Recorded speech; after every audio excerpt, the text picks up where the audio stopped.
성경 말씀 함께 보시겠습니다. 신약성경 마태복음 19장 23절부터 30절까지의 말씀입니다. 마태복음 19장 23절에서 30절 말씀을 제가 봉독합니다. 예수께서 제자들에게 이르시되 내가 진실로 너희에게 이르노니 부자는 천국에 들어가기가 어려우니라. 다시 너희에게 말하노니 낙타가 바늘귀로 들어가는 것이 부자가 하나님의 나라에 들어가는 것보다 쉬우니라 하시니, 제자들이 듣고 몹시 놀라 이르되 그렇다면 누가 구원을 얻을 수 있으리이까? 예수께서 그들을 보시며 이르시되 사람으로는 할 수 없으나 하나님으로서는 다 하실 수 있느니라. 이에 베드로가 대답하여 이르되 보소서, 우리가 모든 것을 버리고 주를 따랐사온데 그런즉 우리가 무엇을 얻으리이까? 예수께서 이르시되 내가 진실로 너희에게 이르노니 세상이 새롭게 되어 인자가 자기 영광의 보좌에 앉을 때 나를 따르는 너희도 12보좌에 앉아 이스라엘 12지파를 심판하리라. 또 내 이름을 위하여 집이나 형제나 자매나 부모나 자식이나 전토를 벌인 자마다 여러 배를 받고 또 영생을 상속하리라. 그러나 먼저 된 자로서 나중되고 나중된 자로서 먼저 될 자가 많으니라. 아멘.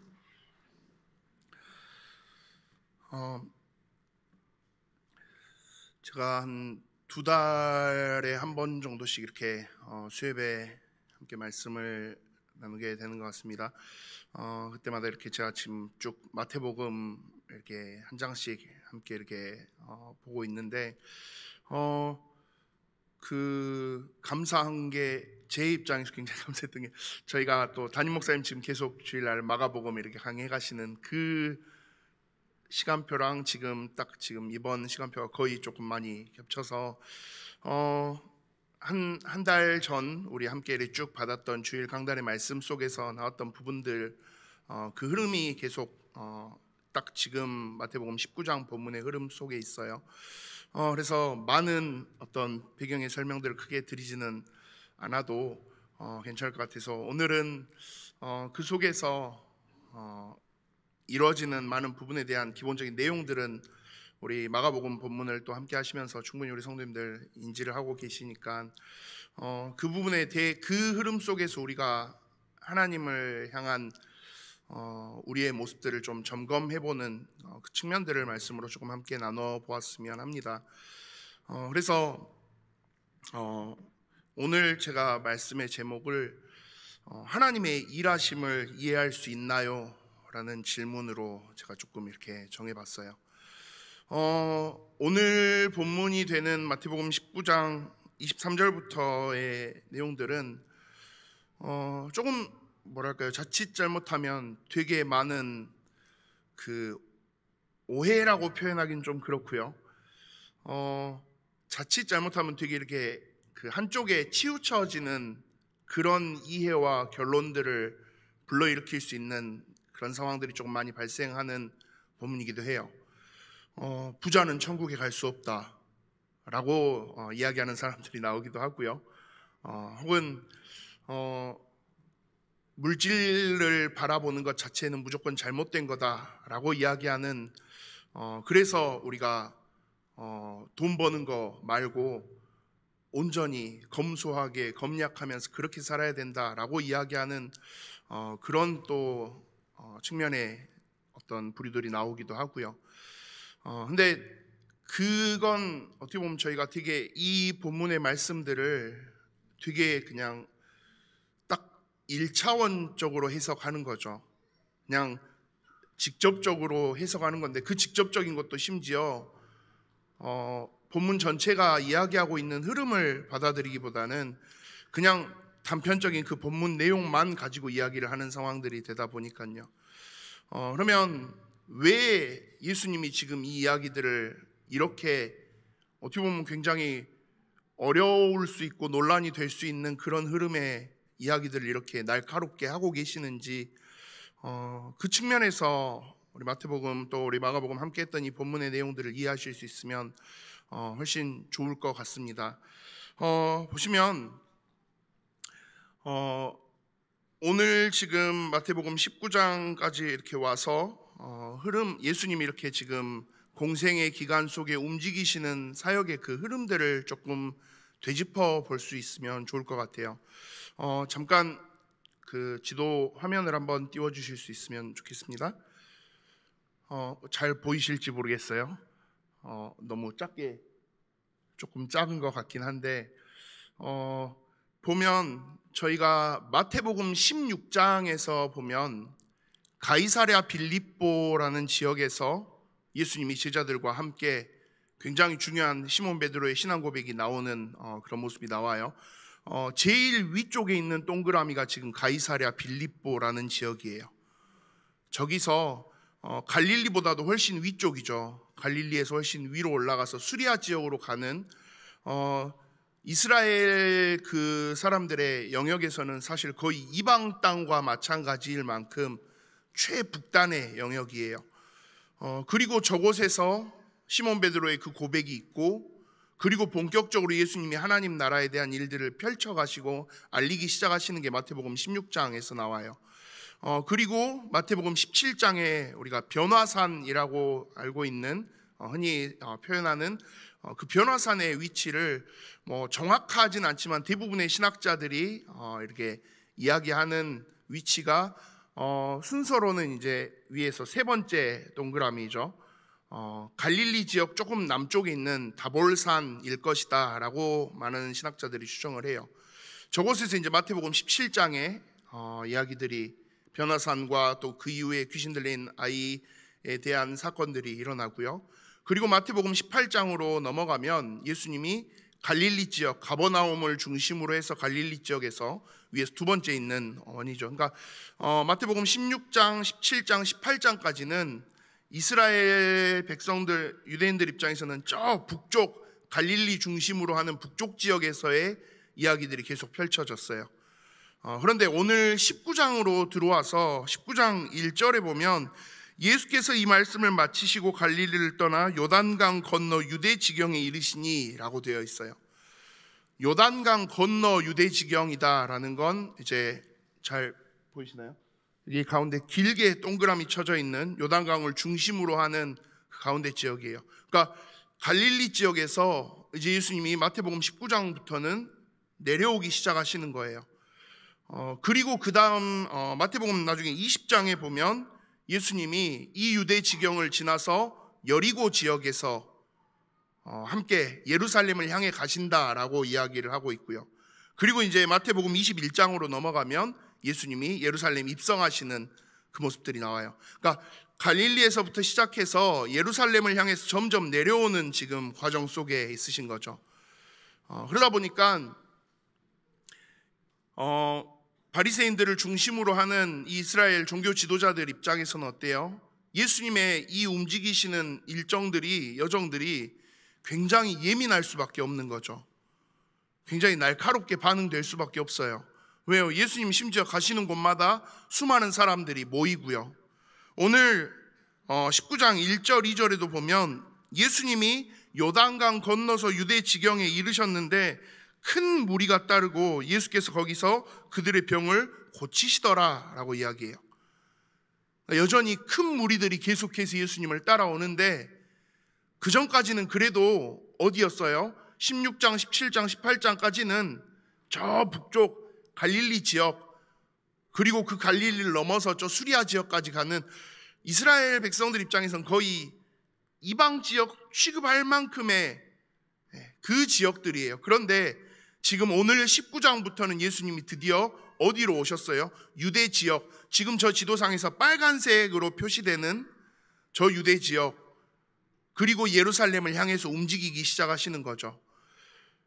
그런 상황에 있다 보니까 바리새인들이 더 어떻게 될 수밖에 없었어요. 이제는 예수님을 향해서 공격적일 수밖에 없는 거죠. 이제 그나마 갈릴리, 심지어 그 갈릴리 지역에서 사역하실 때도 예수님을 향해서 시험하고 공격하는 그것들이 계속 됐는데, 이제는 더 예수님이 예루살렘을 향해서 가시는 발걸음이, 목적지가 계속 예루살렘을 향해서 점점 내려오시니까요, 더 공격적인 모습들이 나올 수밖에 없겠죠. 무엇 때문에요? 자신들이 누리고 있는 그 사회적 유대 사회에서의 그런 기득권, 주도권, 그 모든 것들이 예수님 때문에 위협받을 것 같거든요. 그런 흐름 속에서 오늘 19장에 이제 이 예수님을 향한 시험의 질문을 던지기 시작하는 거예요. 그리고 그 질문이 바로 이혼에 대한 논쟁인 게 마태복음 19장 전반부에 나와 있어요. 이게 진짜 이혼에 대한 것들을 이야기하기 위함이 아니라 결국은 뭐예요?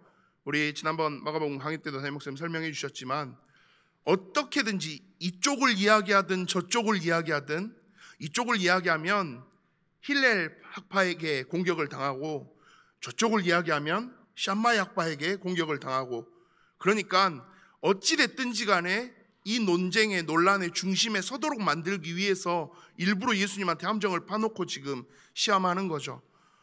그런데 그렇게 예수님을 시험하는 그 시험 앞에 예수님의 대답은 뭐냐면요, 아예 그 모든 논쟁을 다 벗어나는 다른 대답을 하세요. 바리새인들 입장에서는 예수님이 동문서답한다라고 느낄지 모르겠지만 예수님의 입장에서는 가장 중요한 본질을 찌르고 있는 이야기를 예수님은 사실 하고 계시는 거거든요.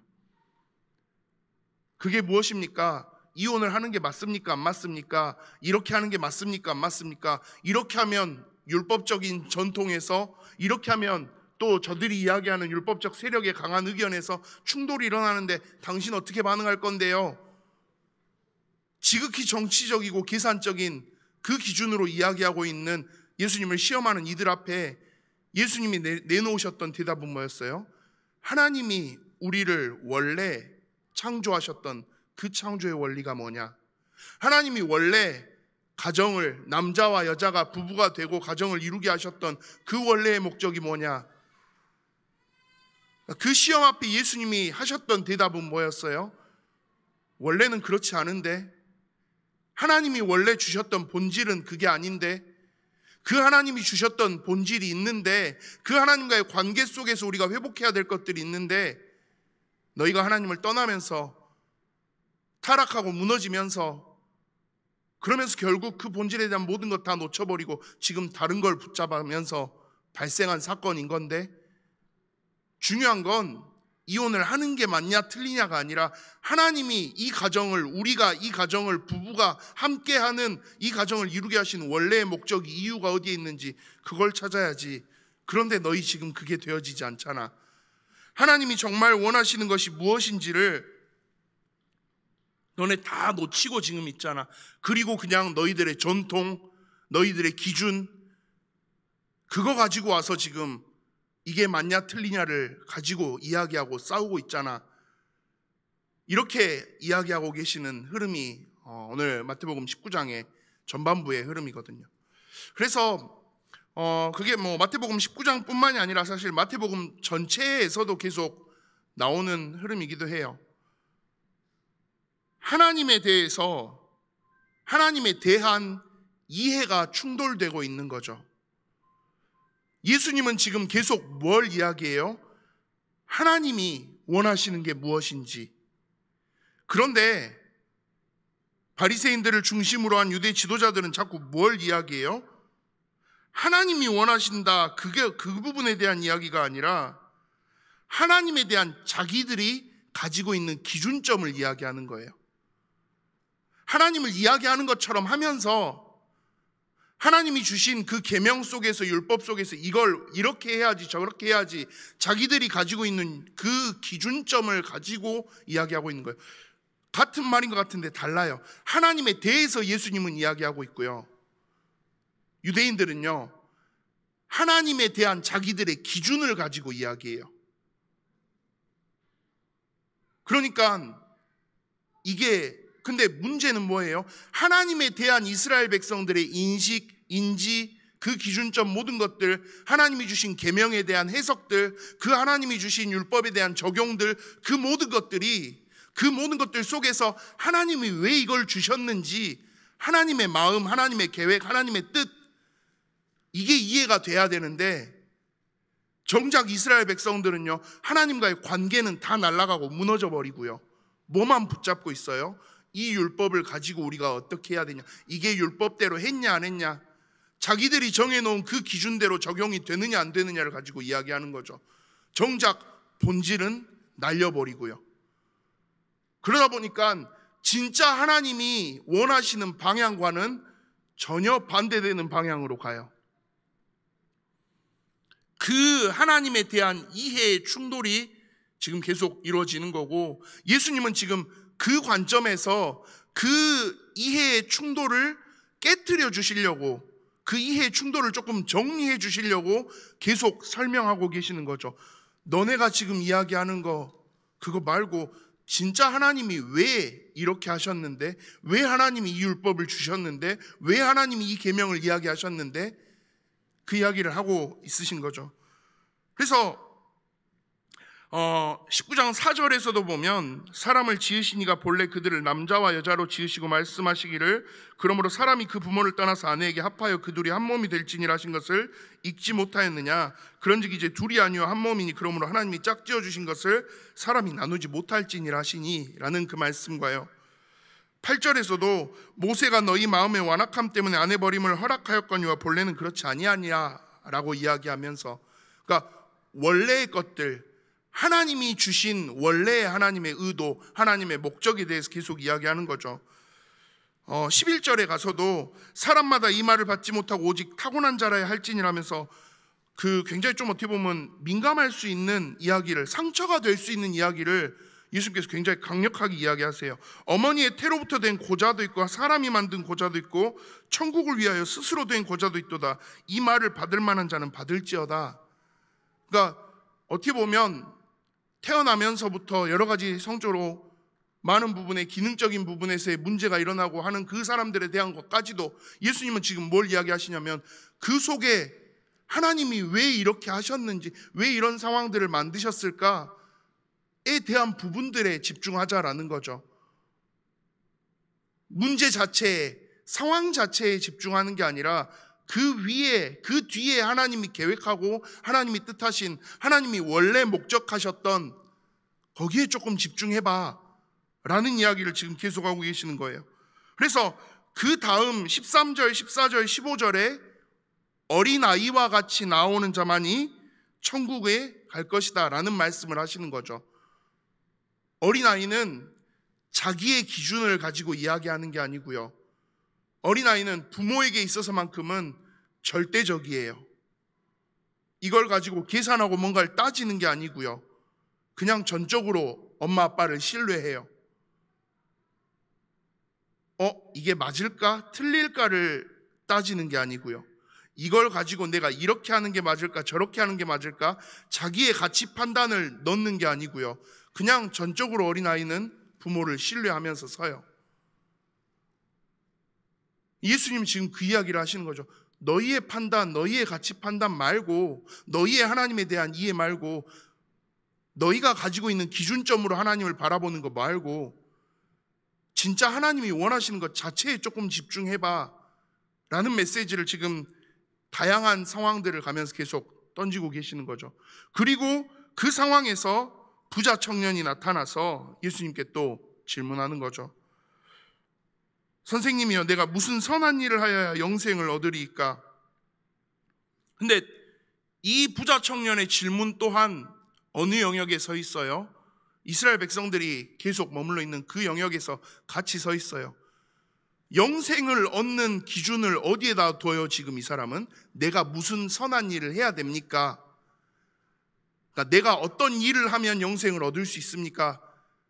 이게 그러니까 믿음으로서의 반응의 측면이 아니라 내가 어떻게 하면, 그러니까 이 율법적인 계명을 내가 얼마나 잘 수행하면 그 측면의 영역으로, 그러니까 영생을 얻는 기준점이 누구에게 있다라는 기준이에요. 내가 어떻게 해야 영생을 얻을 건지. 근데 그 질문에 대해서 예수님이 하시는 대답은 뭐고요? 어찌하여 17절에 어찌하여 선한 일을 내게 묻느냐? 선한 이는 오직 한 분이시니라. 그 네가 영생을 얻는 선한 일의 기준을 왜 나한테 물어봐? 그거에 대한 기준은 누구신데? 하나님이시다. 하나님 한 분이시다. 그러면 그 하나님이 원하시는 게 뭔지를 네가 찾아야지. 그 하나님이 우리에게 주신 것들, 이 영원한 생명을 얻기 위해서 우리에게 말씀하시는 건 뭐예요? 계명들인데, 그럼 그 계명을 지켜야지. 그러니까 어때요? 이 계명이라는 측면에 있어서 이스라엘 백성들은 나름 자신 있잖아요. 아, 그럼요, 제가 얼마나 계명을 잘 지켰는데요 해서, 그래서 어떻게 보면 당당하게 이야기하는 거죠. 그래요, 그러면 어떤 계명을 지켜야 될까요? 질문하니까 예수님이 하시는 대답이 뭡니까? 18절부터 살인하지 말라, 간음하지 말라, 도둑질하지 말라, 거짓 증언하지 말라, 내 부모를 공경하라, 내 이웃을 내 자신과 같이 사랑하라 하신 것이니라. 20절에 그 청년이 이르되 이 모든 것을 내가 지켰사온데 아직도 무엇이 부족하니까? 예수께서 이르시되 내가 온전하고자 할진대 가서 내 소유를 팔아 가난한 자들에게 주라. 그리하면 하늘에서 보화가 내게 있으리라. 그리고 와서 나를 따르라 하시니. 그러니까 예수님의 말씀의 핵심은 뭐예요? 이 계명들을 통해서 너를 드러내는 게 목적이 아니고, 하나님이 너희에게 이 계명을 주신 이유와 목적이 뭘까? 결국 하나님의 목적은 네가 가지고 있는 것들에 집중하는 게 아니라, 네가 가지고 있는 것들을 드러내는 게 아니라, 네가 가지고 있는 모든 것들을 다 나눠서라도 네 옆에 있는 영혼들, 그들을 살리는 거, 그걸 목적으로 해라. 그게 하나님의 목적이고 하나님의 이유고 하나님의 방향이야. 근데 자꾸 이스라엘 백성들은 어디에 있어요? 내가 얼마나 잘 이뤘는지, 내가 얼마나 이것들을 잘 하고 있는지. 그러니까 계속 포인트가 어디에 맞춰져요? 나한테 맞춰지는 거죠. 내가 얼마나 드러날 수 있는지, 내가 얼마나 인정받을 수 있는지, 내가 얼마나 잘하고 있는지.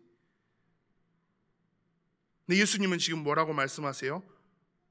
네 것 다 내려놓고 다 나눠줄 수 있어? 네가 누리고 있는 건, 네가 가지고 있는 거 다 나눠줄 수 있어? 그렇게 하고 주변 사람들을 다 돕기 시작한다면, 하나님이 주신, 우리 YBS 때도 지금 하고 있습니다만은 10계명의 후반부에 모든 것 다 뭐예요? 내 주변에 있는 대인관계에 대해서 말씀하잖아요. 주변 사람들을 내가 어떻게 할 건지, 그 사람들과의 관계 속에서 어떻게 할 건지. 그러니까 그 모든 계명들을 주신 이유는 율법을 잘 지켰네, 잘 못 지켰네, 니는 잘했네, 니는 못했네, 너는 몇 점, 그게 아니라 결국 모든 사람들을, 우리의 주변에 나에게 허락하신 모든 영혼들을 다 도우면서 살아라. 그들에게 이 하나님의 은혜가, 너에게 주신 놀라운 하나님의 은혜와 복음이 그들에게도 전달되도록 해라. 그게 하나님의 목표고 하나님의 목적이야. 그게 하나님의 이유라. 그 설명을 지금 돌려서 어떻게 보면 하고 계시는 거죠. 그래서 하나님에 대한 이해에서 하나님의 나라, 그리고 하나님의 일하심에 대한, 하나님의 방법에 대한 그 이해로 지금 예수님이 넘어가며 설명하고 계시는 게 오늘 본문 앞에까지의 내용들이에요. 그리고 22절 마지막에 그 청년의 고민이 뭐예요? 재물이 많음으로 이 말씀을 듣고 근심하면서 가요. 그렇게 되고 나니까 예수님이 오늘 본문의 23절부터 하시는 말씀이 뭐예요? 제자들에게 하시는 말씀이에요. 부자는 천국에 들어가기 어려워. 낙타가 바늘귀로 바늘구멍에 들어가는 것보다 부자가 하나님 나라 들어가는 게 차라리 더 어렵다. 그 측면에서의 이야기인 거죠. 그러니까 거의 무슨 말이에요? 불가능에 가까울 거야 라는 말씀을 하시는 거죠. 그러니까 제자들이 너무 놀래요. 그러면 도대체 누가 구원받습니까? 부자는 구원 못 받는 거고 돈 없는 사람들만 구원받는 겁니까? 예수님이 그래서, 근데 거기에 또 하시는 말씀이 뭐예요? 사람으로는 할 수 없으나 하나님으로서는 다 하실 수 있느니라. 이게요, 자칫 잘못하면 도대체 예수님 왜 이랬다 저랬다 하시는 것 같아요. 부자는 구원받기 어려워? 그러면 누가 구원받는데요? 사람으로는 어려운데 하나님이 하시면, 도대체 이게 무슨 의도예요? 무슨 말씀이에요? 뭔가 좀 선명하게 뭔가 이야기를 딱 해주시면 좋겠는데 싶을 수도 있는데요. 이 말씀들의 의도가 뭐예요? 그러니까 우리가 가지고 있는 기준점으로 하나님을 바라보는 게 아니고요, 하나님이 하실 수 있는 전능하신 하나님, 그 하나님의 능력, 그 하나님이 원하시는 것, 그 하나님이 계획하시는 것, 그 하나님이 목적하시는 것, 그거에 집중해라 이거죠. 하나님이 진짜 원하신다면, 그리고 하나님이 정말 일하신다면 부자도 구원받아. 그러니까 부자가 구원받는 게 불가능하다라고 말씀하시는 게 아니었잖아요. 부자가 구원받는 거 진짜 어려워. 왜 어렵습니까? 그게 이제 쭉 그 다음 하시는 말씀인 거죠. 우리가 이스라엘 백성들이 앞에 지금 가지고 있는 하나님에 대한 이해, 하나님 나라에 대한 이해가 계속 뒤틀리는 제일 근본의 게 뭐예요? 자꾸 뭐가 되기 때문에요? 내가 중심이 돼요. 내 기준, 내 가치, 내 판단, 내 경험, 그리고 내가 살아가며 지금 이루고 있는 율법적인 의, 자꾸 그게 기준이 돼요. 그러다 보니까 정작 하나님이 원하시는 것에는 반응되지 않는 상황들이 반복되고 쌓여가고 그게 지속되면서 결국은 하나님과의 관계가 거의 단절되다시피 한 거니까요. 그래서 하나님이 원하는 길과는 아예 반대되는 길로 걸어가는데도 그걸 더 이상 깨닫지 못하는 지경에 있으니까요. 그래서 그걸 어떻게든지 깨닫게 느끼게 해주시려고 예수님 지금 다양한 방법으로 다양한 방향으로 이스라엘 백성들에게 이야기하고 계시는 건데, 그게 바리새인들은 당연한 이야기고요. 제자들조차도 지금 온전히 이해되지 않는 상황인 거죠. 근데 그럼에도 불구하고 예수님 일단 설명은 하시는 거예요. 그리고 그 설명의 내용이 28절, 29절인데요. 내가 진실로 너희에게 이르노니 세상이 새롭게 되어 인자가 자기 영광의 보좌에 앉을 때 나를 따르는 너희도 12보좌에 앉아 이스라엘 12지파를 심판하리라. 그러면서 또 내 이름을 위하여 집이나 형제나 자매나 부모나 자식이나 전토를 벌인 자마다 여러 배를 받고 또 영생을 상속하리라 라고 말씀해요. 세상적인 기준으로 놓고 보면요, 이거는 망할 이야기예요. 자, 내가 가지고 있는 예수님의 이름을 위하여서 내가 집, 형제, 자매, 부모, 자식, 전토를 다 버리래요. 그럼 뭐 먹고 살아요? 그럼 어떻게 살아요? 이 세상에서, 이 치열한 세상에서 우리가 어떻게 살 수 있습니까? 예수님은 지금 그걸 다 버리래요. 그걸 버린다는 건 곧 무슨 말이에요? 방금 드린 질문이 그럼 뭐 먹고 살아요? 라는 질문에 대한 답이 있어야 되잖아요. 어떻게 살 건데요? 이거 버리는 게요, 사실 불가능해요. 거의 불가능의 영역이에요, 이건. 예수님은 부자가 천국 가는 것도 거의 어렵다라고, 불가능의 영역일 수 있다라고 할 만큼, 근데 그것만큼이나 사실 이 이야기가 더 어려워요. 내 모든 걸 다 버리래요. 예수님의 이름을 위해서요. 여러분들 그거 가능하십니까? 그걸 하게 되면 세상 사람들 다 그럴 거예요. 너 미쳤어? 뭐 먹고 살려고? 어떻게 살려고? 이 험한 세상 그래서 어떻게 살 건데? 무슨 배짱으로? 무슨 자식이 있어서? 근데 사실 예수님이 이야기하신 이 영역은요, 창세기 12장에 하나님께서 아브라함을 처음 부르실 때부터 적용됐던, 사용하셨던 영역이에요. 너는 너의 본토 친척 아비집을 다 떠나서 내가 너에게 지시할 땅으로 가라. 근데 창세기 12장의 그 아브라함 시대는요, 흔히 우리가 족장 시대라고 이야기하거든요. 국가들이 온전히 아직 완전히 형성되지 않은 시대예요. 국가의 모습으로 온전히 갖추고 있는 나라가 몇 되지 않아요. 그 말은요, 공권력이 없어요. 치안이 온전히 유지되지 않아요. 결국 어떻게 해야 돼요? 피는 물보다 진하니까요. 가족들끼리, 친족들끼리 모여서 지키고 보호하고 함께 하면서 살아가는 거죠. 그 친족 무리를 떠난다, 그 혈족의 무리를 떠난다는 건 곧 죽겠다는 말이나 마찬가지예요. 근데 지금 하나님이 아브라함에게 그 이야기를 하셨거든요. 그리고 아브라함은 그 말씀 듣고 그렇게 떠나 나온 거고요. 그게 뭐예요? 믿음의 영역인 거죠. 예수님 지금 하시는 말씀도 그거예요. 네 모든 것들을 다 내 이름을 위해서 버리고 그리고 하나님이 진짜 원하시는 거 향해서 나아올 수 있어?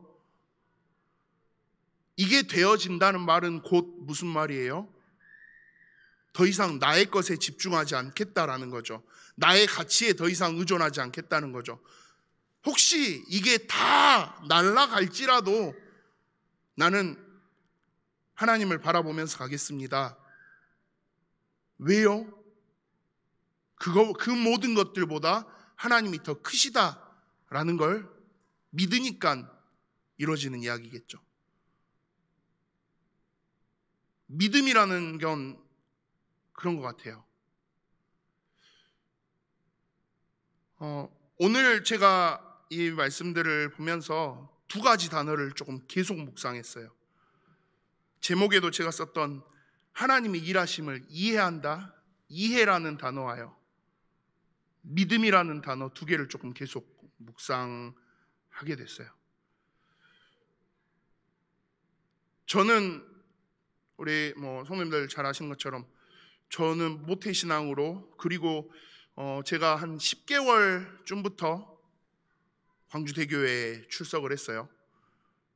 그리고 이제 저도 거의 그 출석 기준으로 하면 거의 이제 곧 40년이 다 돼 가겠더라고요.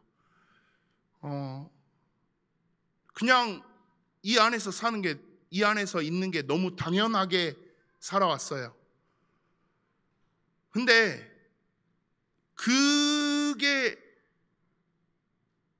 그것보다 중요한 것 하나가, 그러니까 저는 이 하나님에 대한 믿음의 복음에 대한 모든 것들을 너무 당연한 듯이 들으면서 그렇게 자라왔고요.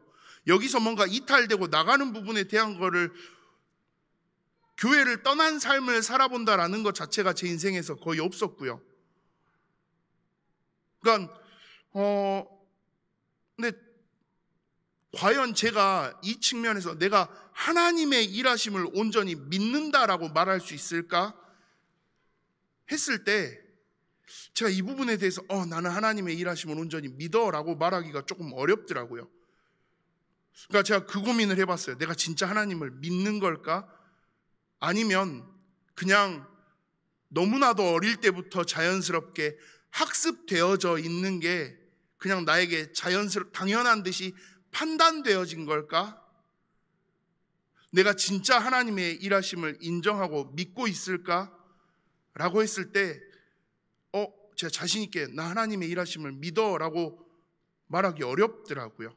왜냐하면 제가 자꾸 뭐 하려고 하냐면요, 제가 이제 좀 크고 머리가 커지고 나니까 자꾸 어느 순간부터 뭐 하고 있냐면요, 하나님의 일하심을 자꾸 이해하려고 해요.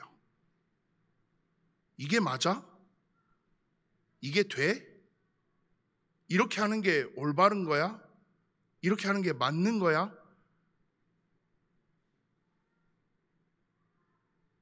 근데 제자들이 지금 하고 있는 것처럼, 그리고 거기서 조금 더 안 좋은 방향으로 나가면 이스라엘 백성들이, 바리새인들이 하고 있는 것처럼 내 기준에서 하나님을 판단하고 있어요. 내 정답에서 하나님을 자꾸 체크하려고 하고 있어요. 근데 애초에요, 하나님이 우리의 기준과 우리의 이해 영역에서 담아주실 수 있는 분이 아닌데요. 애초에 하나님이 그렇게 내 이해로 모든 것들을 품어주실 수 있는 분이라면 너무 교만한 이야기인 거죠. 근데 그 교만함이 어느 순간 저한테 되게 당연하게 와 있더라고요. 현실의 기준을 가지고 와서 하나님의 일하심을 판단하고 있어요. 세상의 방법들을 가지고 와서, 세상의 기준들을 가지고 와서 하나님이 일하시는 걸 자꾸 재고 있어요. 그게 이렇게 계속 가고 있다 보니까 제가 진짜 힘들더라고요. 그래서 감히 부교육자가 그러면 안 되는데요, 담임 목사님하고 조금 많이 싸웠어요. 목사님한테 자꾸 가서 이걸 가지고 자꾸 제가 좀 뭐랄까요, 찡얼찡얼 됐거든요. 아니 목사님 이건 이렇고 저건 저렇고. 근데 원래도 제가 저희 담임 목사님을 말로써 이기는 거는 못합니다만은 평상시 같으면 담임 목사님이 이건 이렇고 저건 저렇고 이건 이렇고 저건 저렇고 엄청 짜잘짜잘 저를 이렇게 두드러 패실 건데 말로 그냥 딱 한마디를 하시더라고요. 너 되게 교만하다. 기분이 확 나쁘더라고요. 아니 그게 아니고요. 목사님 그 와중에 하시더라고요. 하나님의 일하심을 너 전혀 안 믿고 있네? 아니 그게 아니고요. 근데 이게 처음에는 너무 기분 나쁘고요. 내 말을 끝까지 들어주지 않는 목사님한테 되게 속상하고요. 에이 목사님한테 괜히 이야기했다 그러면서 와서 삐져가지고 있고 그렇게 있는데 제가 계속 스스로한테 그 질문을 다시 하게 되더라고요. 이거 지금 내 기준에서 그 담임 목사님 이야기 말고요. 하나님이 나를 통해 일하실 것들을 자꾸 나는 지금 내 기준에서 이해하려고 하고 있지 않나? 부자는 천국에 못 가나요? 그러면 어떻게 해야 우리가 구원받을 수 있죠? 나는 계명을 다 지켰는데 영생을 얻을 수 있나요? 이거 율법적인 전통으로 이렇게 하는 거 맞나요? 틀리나요? 다 지금 뭐 하고 있어요? 내 기준에 맞춰서 하나님의 일하심을 자꾸 이해하려고 하는 거죠. 근데 우리가 이해하려고 한다고 이해되지도 않는데요. 사실 이해할 수도 없는데요. 우리의 이해를 넘어서는 수준으로 하나님은 일해 가시는 순간들이 계속 되어져 오는데요. 사실 진짜 엄밀히 이야기하면요, 우리가 구원받은 것 자체가 사실 이해할 수 없는 영역이에요. 찬송가 310장에서 우리가 늘 이야기하잖아요. 왜 나를 구원해 주셨는지 도대체 나는 알 수 없도다. 왜 나한테 이 복음 주시고 은혜 주시고 성령 주셨는지 도대체 알 수가 없다. 그게 찬송가 310장 가사잖아요. 그 와중에 확실히 아는 건 하나님이 나를 보호하시고 인도하실 거, 그건 내가 확실히 안다라는 고백인 건데, 사실 진짜 우리가 이해의 영역으로 하나님의 일하심을 바라보면요, 하나님 왜 나를 구원하셨지? 부터 이해되지 모르겠어요. 어떠신지 모르겠어요. 저는 그러더라고요. 하나님, 제가 목회자로서 뭐 이렇게 잘하는 것도 아니고 그런 거 다 떠나서 하나님의 자녀로서 하나님 내가 진짜 멋지게 잘 있는 것도 아니고, 근데 그런 나한테 왜 이 은혜 주신 거예요? 이 놀라운 은혜를 왜 주신 거예요? 나를 왜 이 자리에 세우시는 거예요? 하나님, 제가 그거 도저히 모르겠는데요. 여전히 모르겠어요. 근데 예수님이 주시는 이 말씀 속에서의 흐름은요,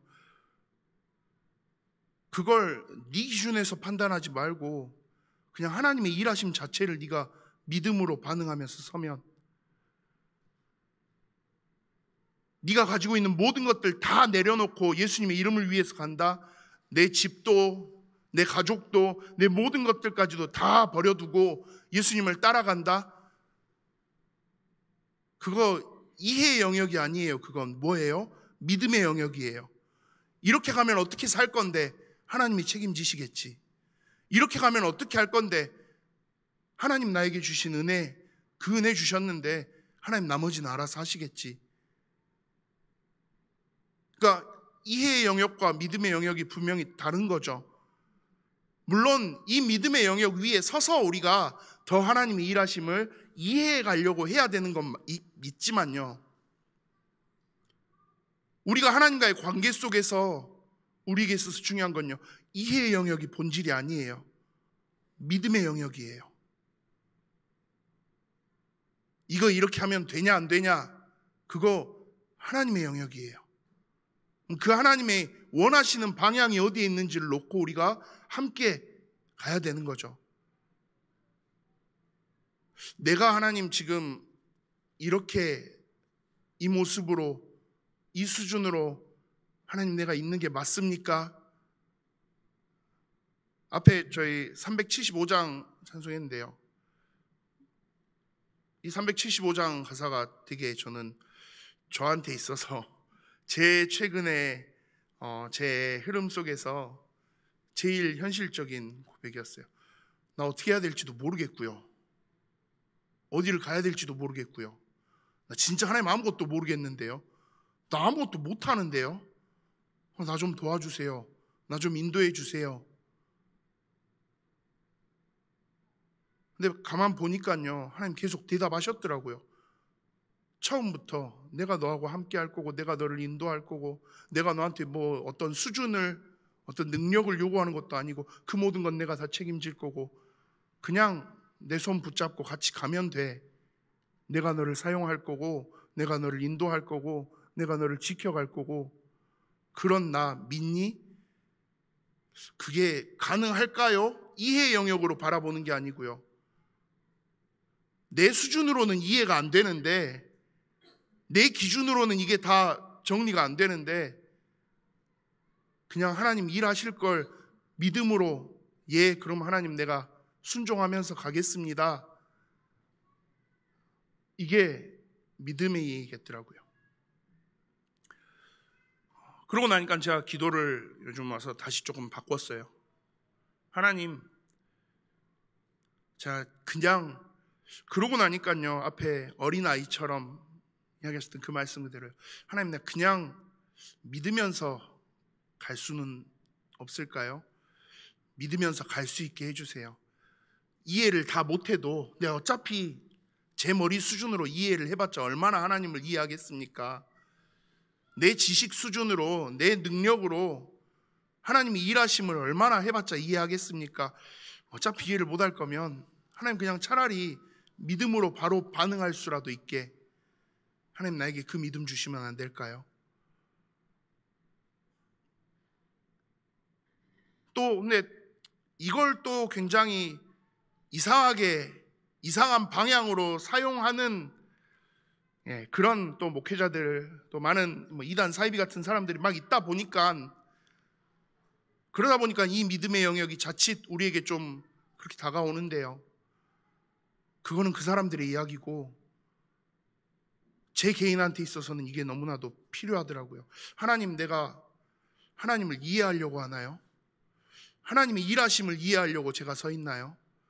하나님, 그러면 이제 그거 제발 내려놓고 그냥 하나님의 일하심을 믿음으로 반응할 수 있게 해주시면 안 될까요? 그게 저의 최근의 기도 제목이 됐어요. 근데 그게 안 되어지면요, 오늘 본문의 30절에 먼저 된 자로서 나중되고 나중된 자로서 먼저 될 자가 많으니라, 이 표현을 근데 예수님이 그 이후에도 계속 자주 하시거든요. 20장에 넘어가서도 또 나오고요. 이 이야기가 이스라엘 백성들에게 하시는 경고인 거죠. 하나님을 향한 믿음의 자세로 서 있는 게 아니라 너희들의 기준으로 자꾸 하나님의 것들을 판단하고 그걸 가지고 자꾸 다른 사람들을 공격하고 그 모습에 서 있으면, 그래서 진짜 하나님 원하시는 방향에 반응하지 않으면 지금 너희가 먼저 된 자가 나중될 건데, 오히려 나중된 자들이, 너희가 무시하고 있던 그 이방인들이 하나님이 원하시는 방향에 믿음으로 온전히 서 있다면 그들이 먼저 되도록 하나님이 하실 건데, 저한테 있어서 이 말씀이 조금 많이 마지막 부딪혀더라고요. 나는 어렸을 때부터 믿었으니까, 나는 이 안에서 자라왔으니까. 사실 그거 제가 한 게 아니고 하나님 주신 은혜의 영역이었는데요, 마치 그걸로 모든 게 다 끝난 것처럼, 그리고는 그걸 앞세워서 내 기준으로 다시 하나님의 일을 판단하고 재단하고 그렇게 서 있는 모습들이 저한테 계속 있거든요. 이게 보면서 이스라엘 백성을 보면서 되게 한숨 쉬었거든요. 어느 순간 보니까요, 이스라엘 백성을 보면서 한숨 쉴 게 아니고요, 저를 보면서 한숨 쉬어야겠더라고요. 이스라엘 백성들이 하고 있는 이 실수의 영역들을 저도 똑같이 가고 있는 거죠. 내 수준으로, 내 머리로, 내 기준으로, 내 경험으로 하나님의 일하심을 판단하려고 하고요, 이해하려고 하고요. 이해되지 않으면요, 거기에 불신앙하고 있기 시작하고요. 하나님의 일하심 앞에, 그리고 그 하나님의 일하심의 영역들을 믿음으로 온전히 따라갈 수 있게 되기를, 그게 오늘 또 함께 우리 예배하는 우리 예일교회 모든 성도님들 함께 누리는 응답이 될 수 있었으면 해요. 그래서 제목으로 드렸던 질문을 이렇게 바꾸며 말씀을 마무리했으면 합니다.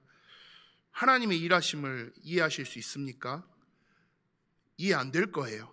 이해 안 되는 순간이 훨씬 많아요. 이해 안 되는 수준이 훨씬 더 많습니다. 근데 그걸 이해하려고 하시지 마시고요, 그 일하시는 하나님을, 우리 오늘 앞에 로시 찬양 때 찬양한 것처럼요, 신실하신 하나님을 우리가 그냥 믿음으로 따라가실 수 있으면 좋겠어요. 믿음으로 반응하실 수 있으면 좋겠어요. 하나님이 원하시는 게 어디일까? 하나님이 진짜 기다리시는 방향이 무엇일까? 하나님이 나를 통해, 나의 가정을 통해, 나의 현장에서 하나님이 이루고자 하시는 것이 무엇일까? 그 하나님의 일하심을 믿음으로 반응하며 또 질문하면서 은혜를 구하면서 그렇게 한 걸음 한 걸음 하나님과 함께 걸어가는 우리 예일교회 모든 성도님들 되시기를 소망합니다. 기도합니다. 살아계신 하나님, 나의 수준으로, 나의 기준으로 하나님을 이해하고 판단하고 그렇게 바라보는 것이 아닌, 전능하시고 신실하시고 좋으신 하나님을 그저 온전히 믿음으로 바라보며 순종하며 나아갈 수 있도록 함께 예배한 우리의 모든 성도님들에게, 그리고 나에게 하나님 은혜를 더하여 주시옵소서. 살아계신 주 예수 그리스도 이름으로 기도합니다. 아멘.